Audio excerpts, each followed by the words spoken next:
آئیے سامعین پہلے کلپ دیکھ لیتے ہیں، پھر اس کے بعد میں آپ کی خدمت میں چند معروضات عرض کروں گا۔ ناظرین یہ ویڈیو بہت ڈسٹربنگ ہے، وہ دیکھیں پرنس سلمان کی انہوں نے مورتی بنا دی ہے، اب اس کے ارد گرد جو ہے وہ رقص کر رہے ہیں۔ یہ ہے پرنس سلمان کی مورتی، اب یہ کہیں پر سعودی عرب میں رکھ رہے ہیں۔ استغفر اللہ، جس چیز سے اسلام نے منع کیا ہے سعودی عرب انہی چیزوں کو کر رہا ہے۔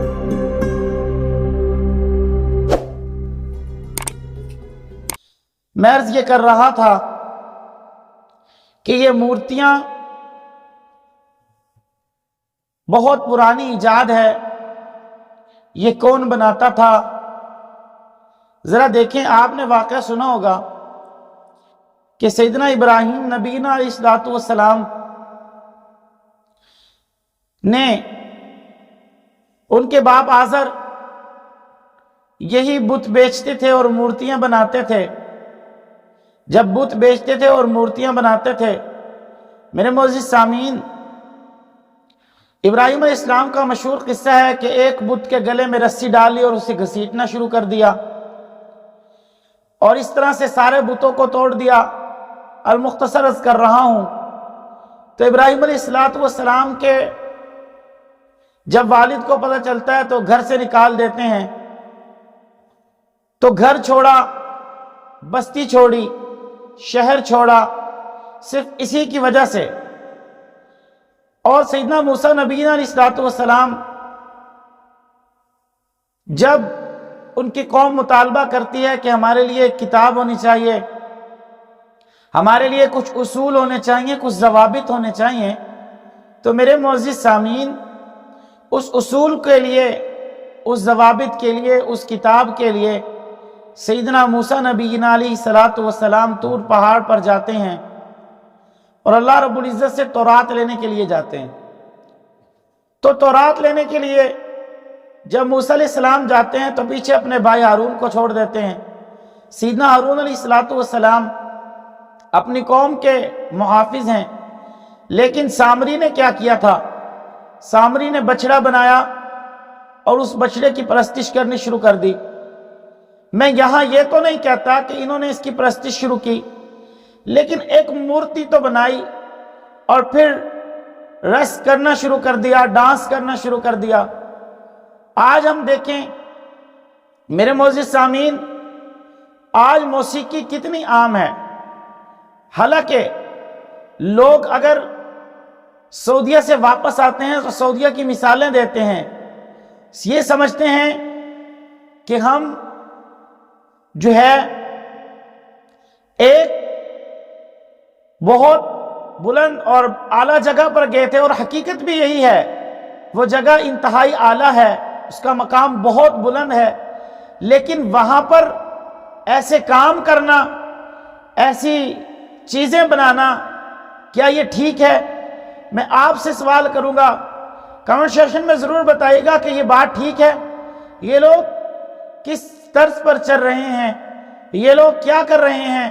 حالانکہ نبی کریم صلی اللہ علیہ وسلم کے سامنے جب قریش مکہ نے مطالبہ کیا کہ آپ نبوت کو چھوڑ دیں، یہ وہی ملک تھا، یہ وہی ملک تھا کہ جس میں جناب محمد رسول اللہ صلی اللہ علیہ وسلم تشریف لائے تھے۔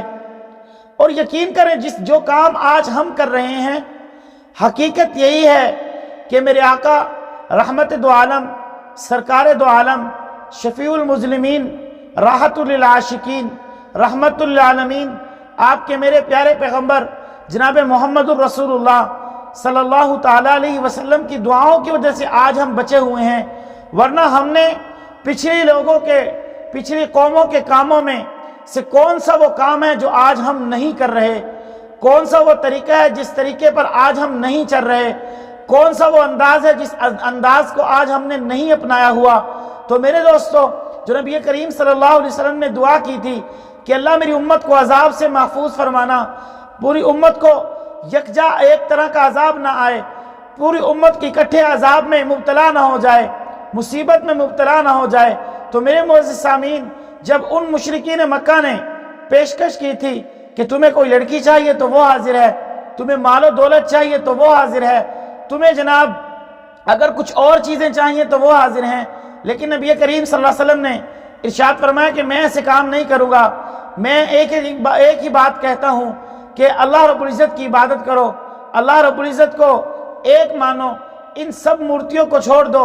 میرے آقا تو وہ ہیں جس نے آ کے سعودیہ سے سارے بتوں کو گرایا تھا، جس کے آنے کے بعد بت گر چکے تھے، جس کے آنے کے بعد اب ظلم مٹ چکا تھا، جس کے آنے کے بعد روشنی آ چکی تھی، جن کے آنے کے بعد آقا علیہ الصلوۃ والسلام نے جو ہے وہ اتنی محنت کی کہ لوگ بلکہ یہاں تک آتا ہے جو خود نہ تھے راہ پر اوروں کے ہادی بن گئے، جو خود نہ تھے راہ پر اوروں کے ہادی بن گئے، وہ کیا نظر تھی جس نے مردوں کو مسیحا کر دیا۔ تو آقا علیہ الصلوۃ والسلام نے اللہ رب العزت کی عبادت کا ہی کہا اور یہ فرمایا لا الہ الا اللہ محمد الرسول اللہ۔ اب مشرکین نے پھر مشورہ کیا کہ ہم ایک کام اور کرتے ہیں، وہ کام کیا ہے؟ وہ کہنے لگے قرآن کہتا ہے لا اعبد ما تعبدون ولا انتم عابدون ما اعبد۔ اچھا پھر ایسے کام کر لیتے ہیں، ایک دن میں تم ہمارے بتوں کی عبادت کرنا، دوسرے دن ہم آپ کے خدا کی عبادت کریں گے۔ لیکن اللہ کے نبی نے کیا ارشاد فرمایا؟ اللہ کا قرآن نقل کرتا ہے لکم دینکم ولی دین۔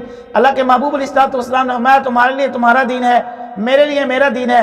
تو بہرحال میں عرض یہ کر رہا ہوں، اگر یہ کام اسی ملک میں ہوں گے کہ جس ملک میں میرے آقا علیہ الصلوۃ والسلام تشریف لائے تھے، تو آقا علیہ الصلوۃ والسلام پر کیا گزرے گی، آقا علیہ الصلوۃ والسلام پر کیا گزرے گی، ذرا آپ ہی بتائیں مسلمانوں۔ تو ہمیں صرف ویڈیو بنانے کا مقصد یہ ہے کہ آپ حضرات دیکھیں اور کم از کم وہاں تک ان کی حکومت وقت تک یہ بات پہنچ جائے کہ یہ کام ٹھیک نہیں ہے۔ اور قیامت کی نشانیوں میں سے بھی ایک نشانی، جیسے میں نے عرض کی، میں عرض کر رہا ہوں کہ قیامت کی نشانیوں میں سے بھی ایک نشانی یہ ہے کہ میرے آقا علیہ الصلوۃ والسلام نے فرمایا موسیقی عام ہو جائے گی۔ بہرحال کون سے ایسے کام ہیں میں نے عرض کیا جو ہم نہیں کر رہے، آج جو ہم بچے ہوئے ہیں فقط جناب محمد الرسول اللہ صلی اللہ علیہ وسلم کی دعاؤں کی وجہ سے بچ رہے ہیں، دعاؤں کی وجہ سے آج محفوظ ہیں، ورنہ امت پر فتنے ٹوٹ چکے ہیں، امت مصیبتوں میں مبتلا ہے۔ آج فلسطین کی حالت کو دیکھیں، آج مسجد اقصیٰ کو دیکھیں، تو میرے دوستو یہ سعودیہ میں کیا کام ہو رہا ہے۔ فقط آپ حضرات یہ ویڈیو دیکھنا ہی مقصود نہیں، بلکہ اس کو شیئر بھی کریں اور لائک بھی کریں اور کمنٹ سیکشن میں ہمیں ضرور بتائیں کہ آپ کو اس ویڈیو سے، آپ جو ہے اس ویڈیو سے دو لوگوں تک پہنچائیں تاکہ یہ بات وہاں تک پہنچ جائے۔ ہماری ذمہ داری فقط اتنی سی ہے، نہ آپ کچھ کر سکتے ہیں نہ میں کچھ کر سکتا ہوں، فقط اس ویڈیو کو اتنا شیئر کریں تاکہ وہاں تک پہنچ جائے اور یہ کام بند ہو جائے۔ اللہ رب العزت سمجھ کر عمل کرنے کی توفیق عطا فرمائے۔ وآخر دعوانا الحمدللہ رب العالمین۔